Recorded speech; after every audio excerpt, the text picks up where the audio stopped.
Naniniwala si dati Makati Vice Mayor Bobby Brillante na napapanahon na upang buksan muli at imbestigahan ang mga na-dismiss ng mga reklamo sa Ombudsman laban sa mga Binay. Ngayon lumantad na sa publiko ang ilan sa dating opisyal ng Makati na nagpapatibay sa kanyang mga alegasyon.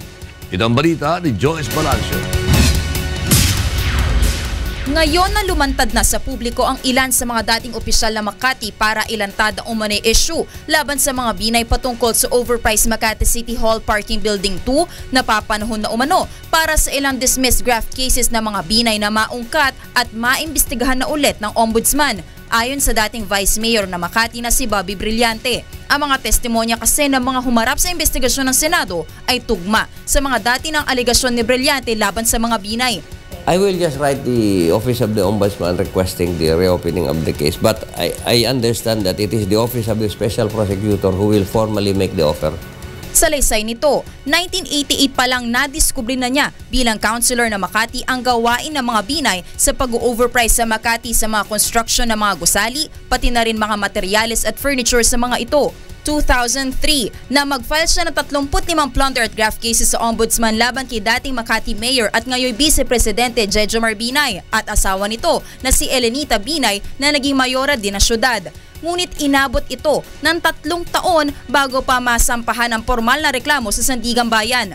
Mula sa 35 na kaso, 7 lamang ang naisampa sa anti-graft court. Naniniwala si Brillante na korupsyon at suhol ang pangunahing dahilan nito. Mag-i-election na ng 2004. So kung ikaw ay incumbent, ayaw mo mapag-usapan yung kaso, pipilitin mo ma-delay yun para wag lumabas, para hindi maging issue during the election period. Ang pahayag na ito ni Brillante ay kinumpirma rin ni Feliciano Bascon Jr., ang dating presidente ng Asosasyon ng mga Barangay Captain na Makati.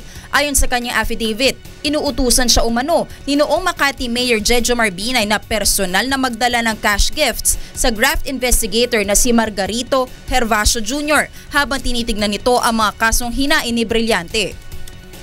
Nakakausap niya yung graft investigator, napapag-iusapan nila yung ombudsman. Minsan, natatakot na mabayaran yung complainant.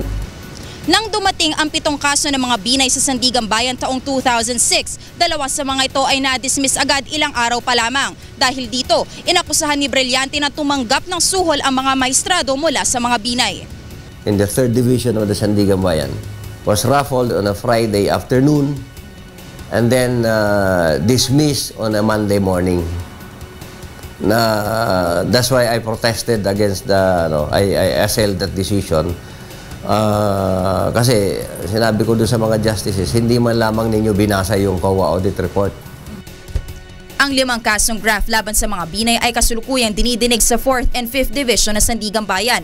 Ang isa sa mga ito ay mahigit 110 million pesos na overpricing sa supply at installation ng office partitions, connectors at mga furniture sa Makati City Hall Building 1. Ang pagkakabili sa mga ito ay umabot sa 231 million pesos. Pero ayon sa Commission on Audit Report, halos kalahati lamang ng 231 million ang totoong presyo ng mga nabiling gamit. Joyce Balancio, UNTV News Worldwide. Diwala Malacanang na may lalabas na sa tamang panahon ng resolusyon ng Kongreso para sa hinihinging dagdag kapangyarihan ni Pangulong Aquino upang solusyonan ang nakaambang power crisis sa 2015. Ito ang balita ni Nel Maribuho. September 12 nang humiling si Pangulong Benigno-Aquino III sa 2 kapulungan ng Kongreso ng joint resolution na nagbibigay sa kanya ng dagdag kapangyarihan upang solusyonan ang nakaambang krisis sa supply ng kuryente sa 2015. Ito ay sa kabila ng ilang buwan na lamang at papasok na ang summer. Naniniwala ang Malacanang na hindi pa huli upang mabigyan ng dagdag na otoridad si Pangulong Aquino. Kung titignan naman natin, hindi naman talaga way off the mark, no, in terms of the deadline. At sa aking pagkaunawa naman, nandyan yung sense of urgency na isagawa ang dapat na isagawa. No? Tiniyak rin ng Malacanang na patuloy silang makikipag-ugnayan sa Kongreso ukol sa isyung ito.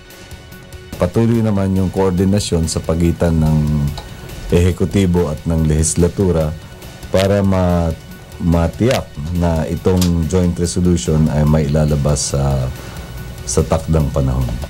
Una nang sinabi ni Department of Energy Secretary Jericho Petilla na hindi lamang ang naturang additional authority ang kanilang option upang tugunan ang power crisis sa susunod na taon. Isa sa una ng inihayag ng kalihim ay ang tinatawag na aggregate demand na ilalatag na ang mga posibleng magiging kakulangan sa supply ng kuryente sa mga susunod pang mga taon upang maaga na itong masolusyonan. Nel Maribuhok, UNTV News Worldwide.